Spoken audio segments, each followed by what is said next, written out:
Okay, so the Stop Online Piracy Act has caused a little bit of a stir recently.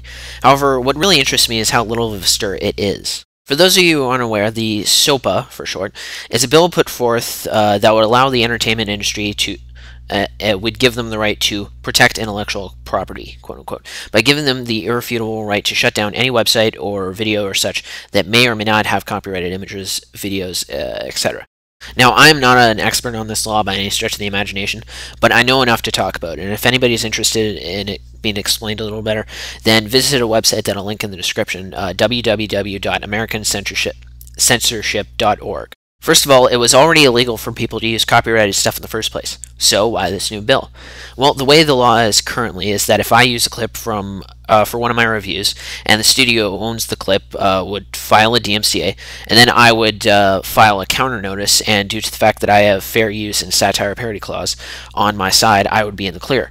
However, with this new law in power, I could just get shut down, and there is literally nothing I can do about it. The idea is the entertainment industry will only use this law for piracy. However, it is written so vaguely that it wouldn't be a stretch to think that they would just remove any negative opinion about whatever. This actually happened to one of my favorite reviewers on YouTube, Jeremy Johns. He had a fairly negative review of Sherlock Holmes, and it was taken down by a bullshit copyright claim. If the power of this law was in place at the time, he very well could have been off YouTube by now. And that's not just him. Any movie reviewer on YouTube can kiss their hobby goodbye with this law in place.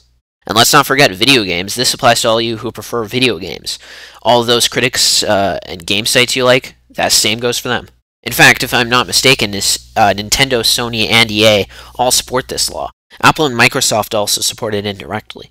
And we're just the people who do this for shits and giggles. What about the people whose job it is to review movies and games? This actually threatens their job and their livelihood. Sites like ThatGuyWithGlasses.com, The Escapist, Destructoid, IGN, even Facebook, Twitter, Flickr, and Tumblr, they're all threatened by this law. Many people's jobs are tied to the internet, and this law threatens people in exchange for helping the big guys just a little bit more, because, God knows they just need, a little bit more of a helping hand. Now, look, again, I'm not probably the best person to talk about this.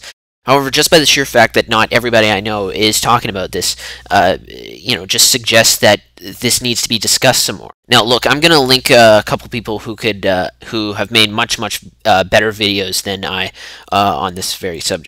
Jim Sterling of The Escapist and Jeremy Johns of YouTube could probably talk about this a little bit better. And to those of you wondering, well, I'm not in America, so how does this bother me? Just count how many of your favorite sites are American-based. And please visit americancensorship.org, and they can probably tell you what you can do about this law. Thanks for watching.